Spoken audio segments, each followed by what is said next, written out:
Hello दोस्तों, कैसे हैं सब। स्वागत है आपका आपके अपनी यूट्यूब चैनल कॉमिक वर्ल्ड पे। तो चलिए दोस्तों शुरू करते हैं। राज कॉमिक्स में एक्स सीरीज की अगली कॉमिक्स मैं शैतान हूँ। संजय गुप्ता की पेशकश मैं शैतान हूँ एक्स सीरीज। जज साहब, मुजरिम के कटघरे में खड़ा चेहरे से भला लगने वाला नरेश मेहता नामक ये व्यक्ति असल में दरिंदा है, और इसका सबूत ये है कि इसने एक मासूम को घातक तेजाब से मौत का स्नान करवाना चाहा, लेकिन शायद उस मासूम की किस्मत में मौत नहीं लिखी थी। तभी तो उसने अपने दादा से ये जिद की कि पहले वे नहाएं। पोते की बाल हट के सामने एक दादा को झुकना पड़ा और वे नल के नीचे बैठ गए और नल खोलते ही सीधा मौत के मुंह में पहुंच गए। इसीलिए जज साहब, मेरा आपसे निवेदन है कि ऐसे मुजरिम को सख्त से सख्त सजा दी जाए ताकि कानून से खिलवाड़ करने वालों को अच्छा सबक मिल सके। That's all your honour. जज ने फैसला सुनाया। ये अदालत नरेश मेहता को मुजरिम करार देते हुए 10 साल की सजा सुनाती है। उफ, मैं बेकसूर फंस गया हूँ, क्योंकि प्रोफेसर गुप्ता के पिता का हत्यारा मैं नहीं, वो शैतान है। लेकिन मेरी विडंबना ये है कि मैं अपनी सफाई में कुछ नहीं कह सकता। बता नरेश मेहता, बता दे सबको मेरी असलियत, लेकिन ध्यान रखना मेरी असलियत जानने के बाद इनमें से एक भी जिंदा नहीं रह पाएगा। नहीं, एक तेज चीख मारकर नरेश मेहता उठ बैठा। उफ, फिर वही सपना, फिर वही घटना। आज 6 साल गुजर जाने के बाद भी मुझे ऐसा लगता है कि जैसे सभी कुछ कल की ही बात हो। मुझे हर समय लगता है कि अपनी जीत के नशे में वो शैतान ठहाके लगा रहा है और वे ठहाके मेरे कानों में पिघलते शीशों की मानिंद प्रवेश करते जा रहे हों। अब तो उस शैतान की शैतान लीलाएं अपने पूरे जोर पर होंगी। उसका रहस्य जानने वालों में या तो मैं जिंदा हूँ या फिर अंजू, लेकिन हम दोनों जिस हाल में हैं वो ना होने के बराबर है, क्योंकि जहां मैं जेल की काल कोठरी में बंद हूं, वहीं अंजू पिछले 6 सालों से कोमा की हालत में अस्पताल में पड़ी है। किसी तरह वो होश में आ जाए तो बात बने। अंजू की लंबी बेहोशी ने सिर्फ नरेश मेहता को ही नहीं, गुप्ता परिवार को भी परेशान कर रखा था। जाने कब अंजू की बेहोशी टूटेगी। कहीं अंजू सिटी हॉस्पिटल के बेड से सीधा स्मशान ही ना पहुंच जाए। भगवान ना करे ऐसा हो। तभी फोन की घंटी बज उठी। क्रिंग क्रिंग। स्पीकर फोन से निकलते स्वर को सभी गौर से सुनने लगे। मैं सिटी हॉस्पिटल से डॉक्टर रमन बोल रहा हूं प्रोफेसर। आपके लिए एक खुशखबरी। पिछले 6 साल से कोमा में पड़ी आपकी बहन बहुत जल्द ही कोमा से बाहर होगी, और ये घोषणा एक विदेशी विशेषज्ञ डॉक्टर ने की है। उन्होंने दावा किया है कि एक छोटे से ऑपरेशन के बाद वे अंजू को ठीक कर देंगे। आप तुरंत अस्पताल पहुंच जाइए ताकि जरूरी कागजातों पर साइन लेकर ऑपरेशन की तैयारी पूरी की जा सके। ये तो बहुत खुशी की बात है डॉक्टर, मैं आ रहा हूँ। प्रोफेसर गुप्ता चलने को हुए तो उन्हें उनकी पत्नी शालिनी ने रोका। ठहरिए, हम भी आपके साथ चलते हैं। ठीक है, लेकिन सन्नी को भी साथ ले चलो, क्योंकि मम्मी ने मंदिर जाना है। सन्नी घर पर अकेला रह जाएगा और उसका यहाँ रहना ठीक नहीं, क्योंकि आजकल इलाके से उसकी उम्र के बच्चे रहस्यमयी ढंग से गायब हो रहे हैं। ठीक है, मैं उसे बुलाती हूँ। सन्नी।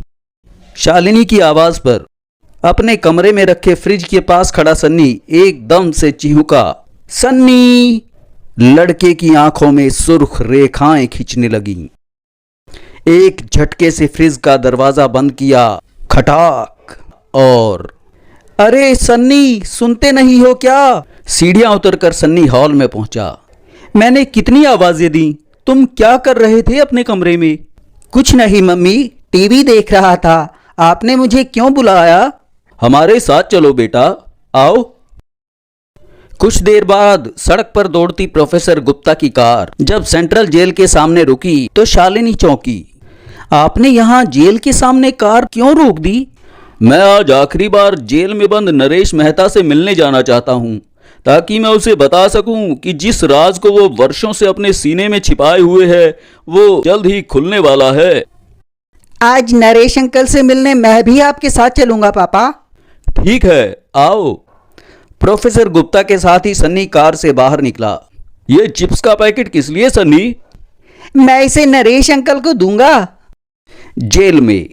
ठीक है नरेश, तुम आज भी मुझे कुछ नहीं बताना चाहते, कोई बात नहीं, लेकिन मैं तुम्हें बता दूं कि ये रहस्य अब रहस्य नहीं रहने वाला, क्योंकि डॉक्टरों का कहना है कि अंजू को जल्द ही होश आ जाएगा।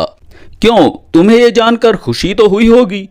नरेश मेहता का जवाब एकदम अप्रत्याशित था। जी नहीं प्रोफेसर साहब, क्योंकि मैं जानता हूं कि अंजू के वापस लौटने वाले होश उसकी मौत का कारण बन सकते हैं। ये क्या बकवास कर रहे हो तुम? ये बकवास नहीं, सच्चाई है प्रोफेसर साहब, लेकिन मेरी मजबूरी ये है कि मैं इस सच्चाई को चाहकर भी साबित नहीं कर सकता। क्या है तुम्हारी मजबूरी, मुझे बताओ, वही तो मैं जानना चाहता हूं। सॉरी प्रोफेसर साहब, मैं आपको कुछ। अरे, अचानक बोलते बोलते नरेश मेहता सामने देखकर चौंक गया। वो लड़का कौन है? जवाब लड़के ने ही दिया। मुझे पहचाना नहीं नरेश अंकल, मैं हूं सन्नी, आपका प्यारा प्यारा सन्नी। ओह माय गॉड, ये शैतान इतना बड़ा हो गया। कहिए अंकल, ठीक तो है ना? ओफ, इसकी जलती हुई आंखें, इसके बर्फ की मानिंद ठंडे स्वर ये दर्शा रहे हैं कि ये जल्द ही कोई शैतानी खेल खेलने वाला है। लेकिन इसके खेल का शिकार कौन होगा? अंजू। हाँ, अंजू ही तो हो सकती है वो शिकार, क्योंकि प्रोफेसर साहब के कहे अनुसार अंजू जल्द ही होश में आने वाली है, और चूंकि अंजू इसके और खंजरों के बारे में बहुत कुछ जानती है, इसीलिए वो ज़रूर मरेगी। लेकिन अंजू का जिंदा रहना मेरे लिए अत्यंत आवश्यक है, क्योंकि वही जानती है कि इस समय अभिमंत्रित खंजर कहाँ हैं। लेकिन मैं इस जेल की चार दीवारी में रहकर उसे बताऊंगा कैसे? अपने गले में पड़े तावीज के सिवा नरेश मेहता को कुछ ना दिखाई दिया। ये तावीज यहाँ जेल में ही मुझे मिले एक सन्यासी ने दिया था, जो झूठे केस में फंसकर यहाँ आ पहुंचे थे। उन्होंने कहा था कि ये तावीज करामाती है। देखते हैं ये अपनी करामात दिखा पाता है या नहीं। क्या सोचने लगे नरेश? कुछ नहीं प्रोफेसर साहब, आप मुझसे मिलने यहाँ आए इसके लिए शुक्रिया। मैं सचमुच अंजू को अपनी सगी बहन जैसी समझता हूँ। मैं अंजू की भलाई के लिए आपको कुछ दूं तो आप उसे ले जाने से इनकार तो नहीं करेंगे? क्या देना चाहते हो तुम? ये तावीज़। मेरी आस्था है कि इसके रहते अंजू का कोई बाल भी बांका नहीं कर सकता। तुम जानते हो नरेश कि मैं इन बातों पर विश्वास नहीं करता, लेकिन तुम अंजू को अपनी बहन मानते हो, इसीलिए मैं तुम्हारी आस्था को ठेस नहीं पहुंचाना चाहता। मैं इसे तुम्हारी तरफ से ले जाकर अंजू के गले में डाल दूंगा। धन्यवाद प्रोफेसर साहब। प्रोफेसर तावीज़ लेकर पलट गए। तब जो सन्नी से नरेश मेहता की निगाह मिली तो इसके तेवर जाहिर कर रहे हैं कि ये कोई जीती बाजी हार गया है। इसके यही तेवर देखने के लिए ही तो मैं वर्षों से तड़प रहा था। आओ सन्नी, चलें। अचानक सन्नी ने एक झटके से चिप्स का पैकेट नरेश मेहता के हाथों में थमा दिया। मैं चलता हूँ नरेश अंकल, मुझे उम्मीद है हम दोबारा भी मिलेंगे। सन्नी तेजी से वहां से रवाना होता चला गया और पीछे छोड़ गया नरेश मेहता को पिंजरे में बंद सिंह की भांति छटपटाते हुए। ठक ठक। काश कि इन सलाखों ने मेरा रास्ता ना रोका होता, तो यहीं मैं उस शैतान को उसके खून से नहला देता। गुस्से और झुंझुलाहट में अपने बैरक में पहुंचा नरेश मेहता चिप्स का पैकेट फाड़ता चला गया। अचानक, अरे! नरेश मेहता ने पैकेट को अपने से दूर उछाल दिया। ओह नहीं! क्या देखा था उसने चिप्स के पैकेट में जो उसे आश्चर्य का इतना तेज झटका लगा था? इधर सिटी अस्पताल में। तुम यहीं बुआ के पास रहना सन्नी बेटे, हम अभी डॉक्टर से मिलकर आते हैं। अच्छा पापा। दोनों चले गए। रह गया सन्नी, वो सन्नी जिसकी लाल सुर्ख अंगारे सी दहकती आंखें बेड पर लेटी अंजू पर टिकी हुई थीं। इसका मरना बहुत जरूरी है और इसे मारने के लिए सिर्फ इस ऑक्सीजन मास्क को इसके चेहरे से अलग करना होगा। सन्नी के हाथ ने सिर्फ हल्की सी हरकत की और अंजू बिना ऑक्सीजन के ऐसे तड़प उठी जैसे पानी के बिना मछली। सन्नी के चेहरे पर जमाने भर की दरिंदगी डेरा जमाए हुए थी। अब ये बस कुछ देर की और मेहमान है, कुछ ही पलों में ये मौत की नींद में सो जाएगी।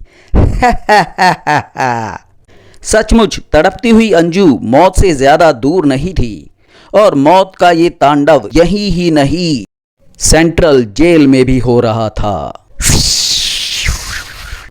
मैं इस सांप की जाति को अच्छी तरह पहचानता हूँ। ये विश्व का सबसे ज्यादा जहरीला वो छोटा सांप टाइगर स्नेक है और ये इस समय उस चिप्स के पैकेट से निकला है जिसे सन्नी मुझे दे गया था।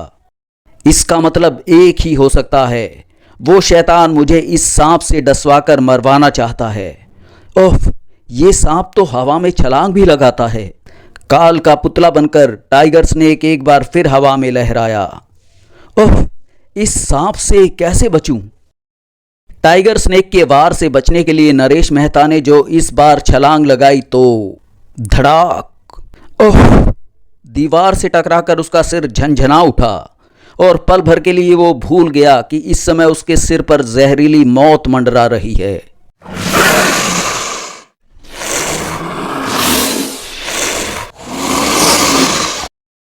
और नरेश मेहता की पल भर की वही भूल उसके लिए मौत का कारण बनने जा रही थी, क्योंकि टाइगर स्नेक अपने स्थान से उछलकर हवा में लहरा चुका था। अब मौत को उस तक पहुंचने में एक पल भी तो नहीं लगना था कि तभी हो गया सर्र, वो चमत्कार। खच्चाक, हवा में ही दो टुकड़ों में बंटकर नीचे गिरा था वो टाइगर स्नेक। ये किसने किया? अपुन ने, और अपुन है डिमेला। पुलिस वाले अपुन को उस समय इस बैरक में छोड़कर गया जब तुम मिलाई करने को गया था। जब तुम वापस लौटा तो तुमने अपुन पर ध्यान ही नहीं दिया। अपुन उधर कोने में बैठेला था। अपुन ने तेरी जान खतरे में देखा तो अपुन चुप नहीं बैठा रहा और खलास कर दिया साले को। लेकिन सच बोलेगा, अपुन को मालूम ही नहीं कि अपुन ने जो किया वो कैसे कर दिया। मालूम नहीं अपुन में इतनी ताकत कहाँ से आ गई कि अपुन ने थाली को कागज की मानिंद फाड़ डाला। ये जैसे भी हुआ दोस्त, लेकिन तुमने मेरी जान बचाई है। मैं तुम्हारा एहसान जिंदगी भर नहीं भूलूंगा। अरे छोड़ यार, जब अपुन को तुमने दोस्त बोला तो फिर एहसान कैसा? अब अपुन यहाँ कोठरी में बैठकर मजे से बातचीत करके अपना वक्त गुजारेंगे।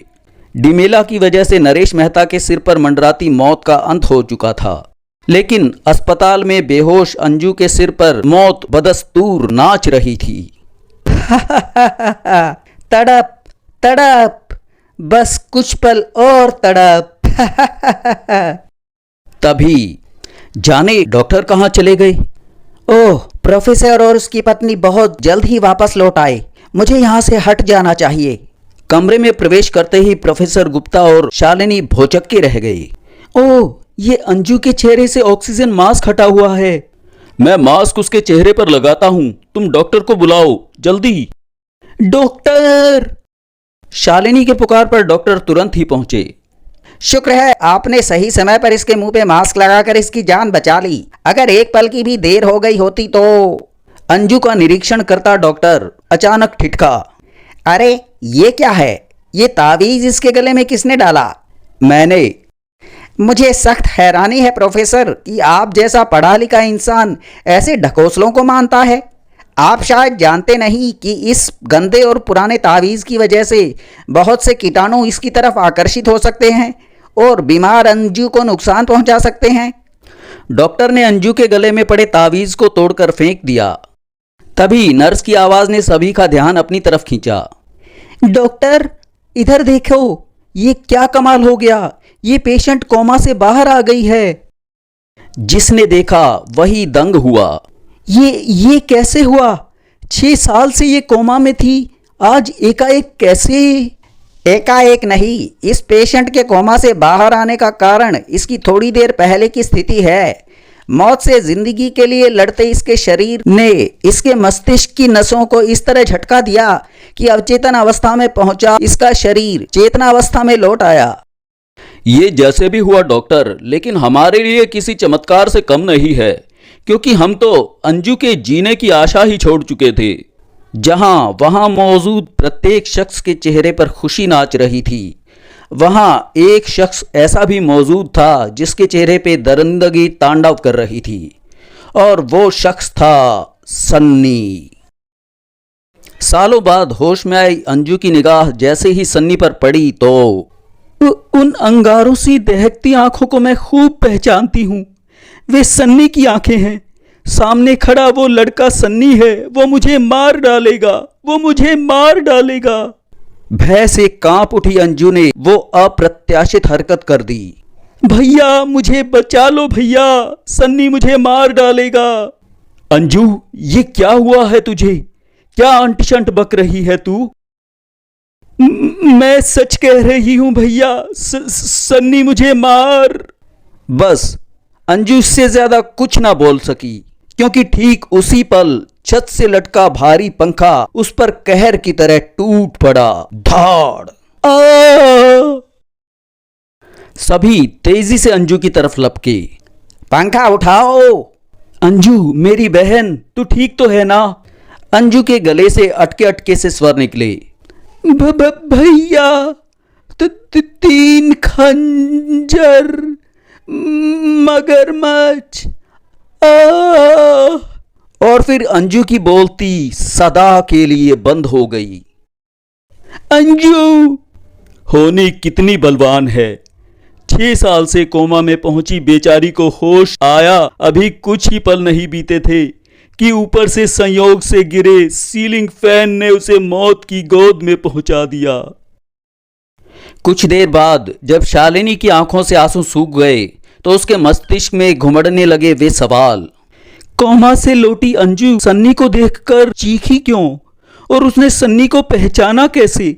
जबकि जिस समय वो बेहोश हुई थी उस समय तो सन्नी सिर्फ 3-4 साल का था। जबकि प्रोफेसर गुप्ता, जब तक ये तावीज अंजू के गले में था वो बची रही। इस तावीज के टूटते ही उसे मौत ने अपनी आगोश में ले लिया। कहीं ये तावीज सचमुच करामाती तो नहीं? प्रोफेसर गुप्ता ने तावीज उठाकर अपनी जेब में रख लिया। फिर अंजू का क्रियाकर्म करने के बाद अंजू ने मरते वक्त 3 खंजर मगरमच्छ वाली जो बात कही उसका क्या मतलब हो सकता है?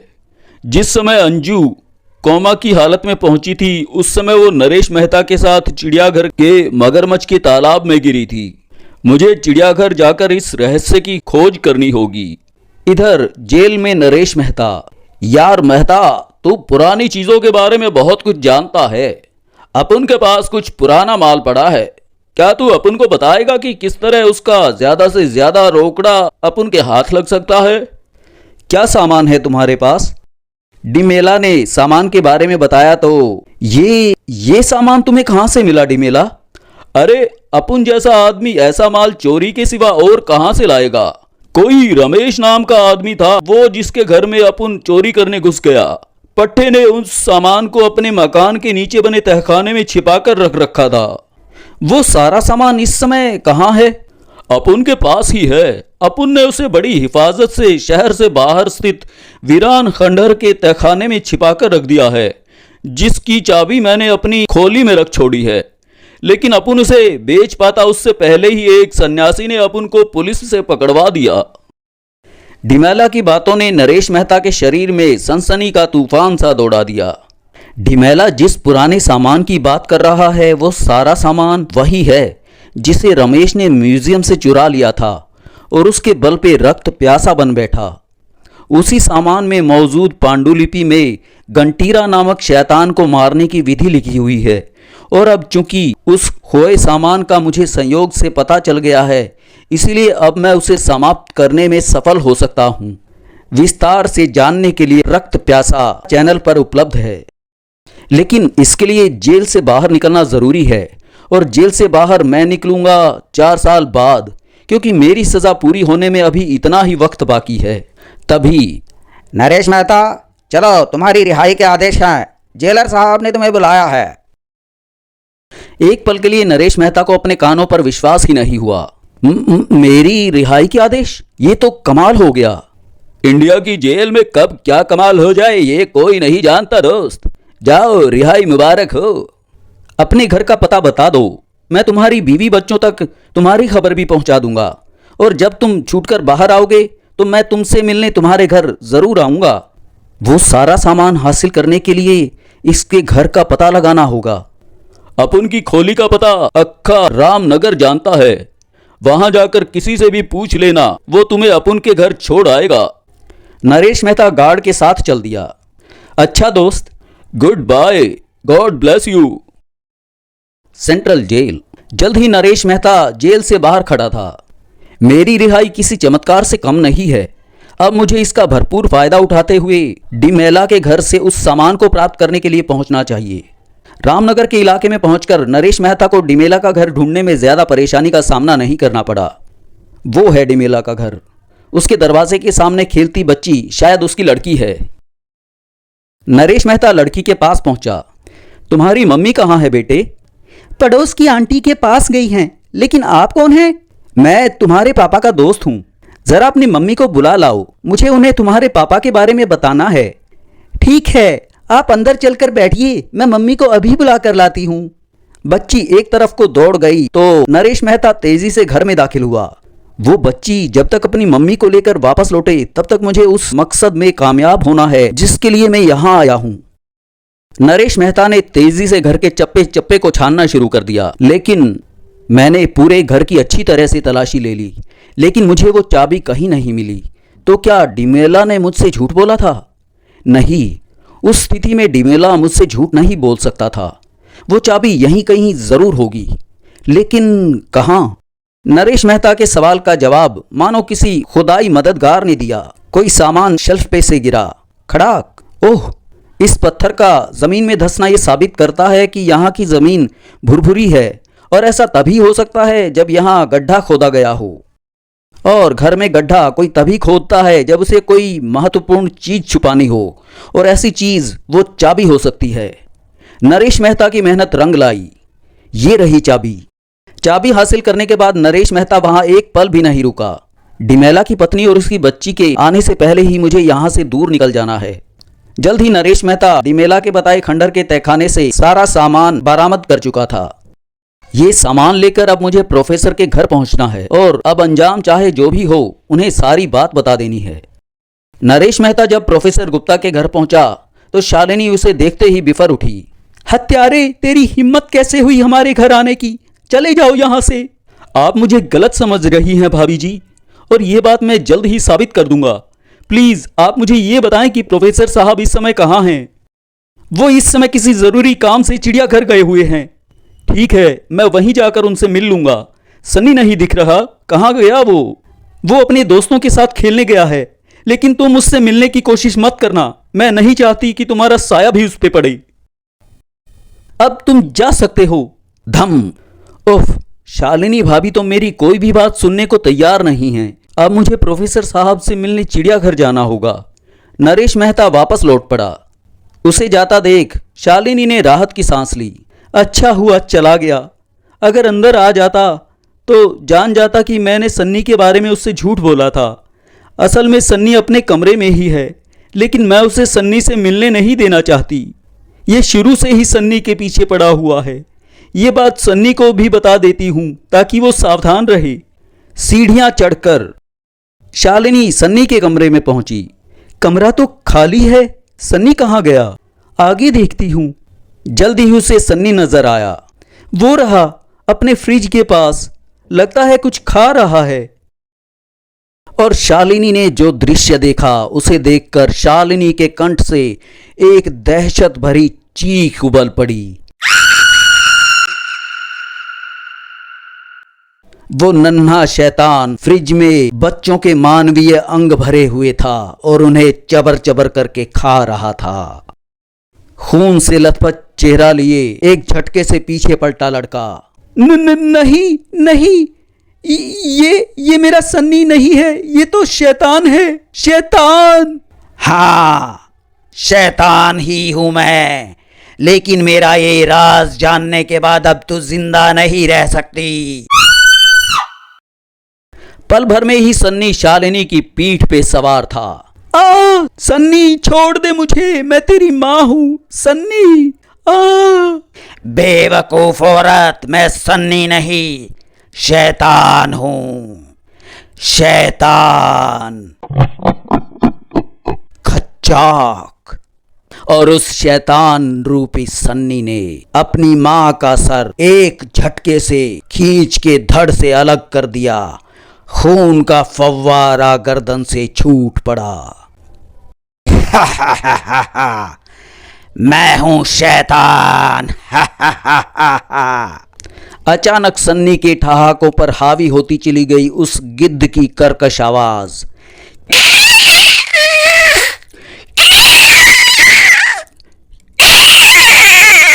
बुरी तरह चौंक उठा सन्नी। घायल अजगर की मानिंद फुफकारा, ओ तो मेरा तुम्हें उसके पीछे लगाना काम आया। वो सचमुच मेरी मौत का सामान ढूंढता फिर रहा है, लेकिन शायद वो नहीं जानता कि घंटीरा को मारने की सोचने वाला खुद मारा जाता है। जा अपने और साथियों को लेकर आ गिद्ध। आज मेरी तरफ से तुम सबको भरपेट इंसानी मांस खाने को मिलेगा। राजनगर का चिड़ियाघर। मैनेजर, लगता है आपको उस तालाब के मगरमच्छों से कोई खास ही लगाव है प्रोफेसर गुप्ता। ऐसी कोई बात नहीं है मिस्टर राजन। असल में मगरमच्छों वाले उस तालाब में कोई महत्वपूर्ण वस्तु ढूंढना चाहता हूं, जो शायद आज से 6 साल पहले एक दुर्घटना में गिर गई थी। आपको जिस वस्तु की तलाश है, कहीं वे 3 विचित्र किस्म के खंजर तो नहीं? हाँ, वही खंजर चाहिए मुझे। लेकिन आपको उनके बारे में कैसे पता चला? दरअसल 5 साल पहले हमारे चिड़ियाघर के तालाब का एक मगरमच्छ रहस्यमयी तरीके से मर गया। उसकी मृत्यु का कारण जानने के लिए जब उसका पोस्टमार्टम कराया गया तो उसके पेट में एक लेडीज हैंड बैग निकला, जिसमें वे 3 खंजर मौजूद थे। वे खंजर आज भी चिड़ियाघर में रखे हुए हैं। मैं उन खंजरों को ले जाना चाहता हूं मिस्टर राजन। मुझे लगता है उन खंजरों की वजह से कोई बहुत बड़ा रहस्य खुलने वाला है। ठीक है। कुछ ही देर बाद हैंडबैग सहित 3 खंजर प्रोफेसर गुप्ता के हाथ में थे। जिस हैंडबैग से ये 3 खंजर निकले हैं वो अंजू का था, लेकिन अंजू का इन खंजरों से क्या संबंध है? सवालों की चट्टानों से मस्तिष्क को टकराता प्रोफेसर गुप्ता अपने घर पहुंचा तो अरे ये क्या हो रहा है? घर के आंगन में गिद्ध और कुत्तों ने जमघट क्यों लगाया हुआ है? क्या हुआ है यहाँ? आश्चर्य के सागर में गोते लगाते प्रोफेसर गुप्ता जैसे ही कार से उतरकर आगे बढ़े तो जो उन्हें नजर आया उसने उनकी आंखों को उबल पड़ने के लिए मजबूर कर दिया। ये तो किसी की लाश को नोच रहे हैं। अरे वो लाश तो शालिनी की है। ओह माय गॉड, सन्नी ने शालिनी को भी मार डाला। हाँ, मार डाला।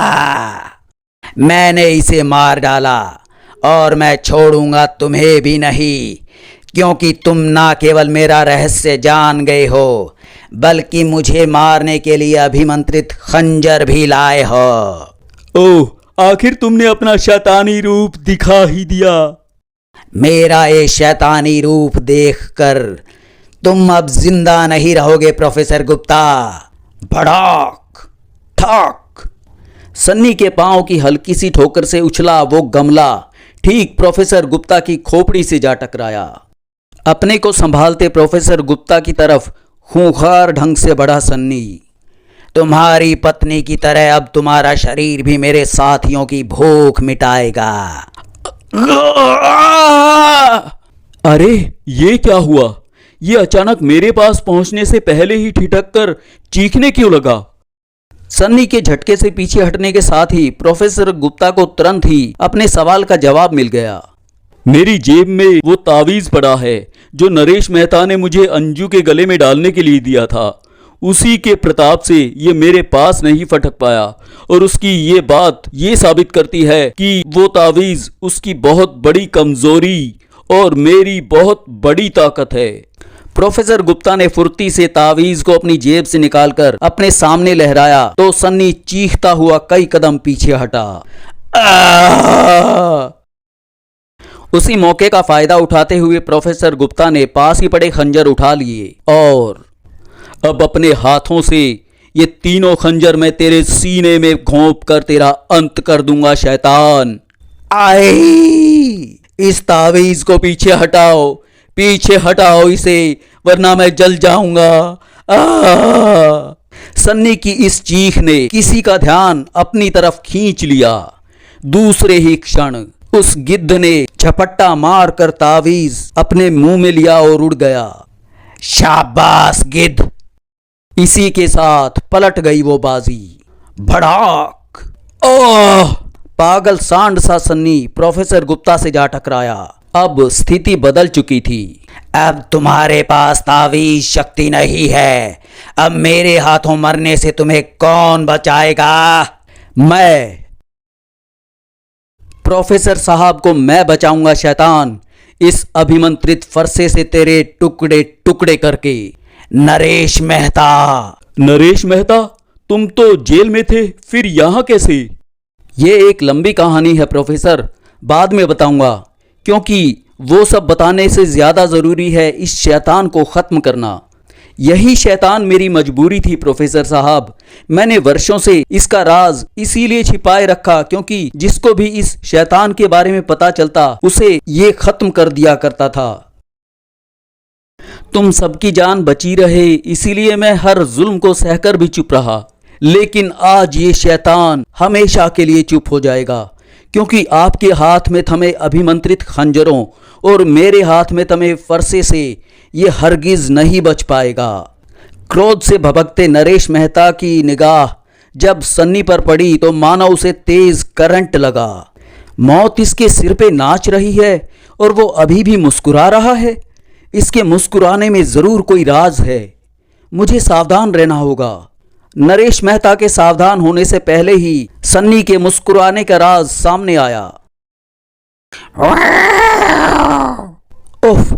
इस समय इस बिल्ली के तेवर किसी खूंखार शेर से भी अधिक खतरनाक हैं। इसे जरा सा भी मौका मिल गया तो ये मुझे चीर फाड़ कर रख देगी। इसीलिए इसे खत्म करने का कोई भी मौका चूकने का मतलब मौत होगा। खचाक! खतरनाक बिल्ली को उसके अंजाम तक पहुंचाकर अब हिंसक भाव लिए नरेश मेहता और प्रोफेसर गुप्ता के बीच फंस कर रह गया था सन्नी। आज तुझे तेरी कोई भी शैतानी शक्ति नहीं बचा सकती शैतान। अब होगा तेरे शैतानी जीवन का अंत। प्रोफेसर गुप्ता के हाथों से अभिमंत्रित खंजर और नरेश मेहता के हाथ से पवित्र फरसा हवा में लहरा उठे।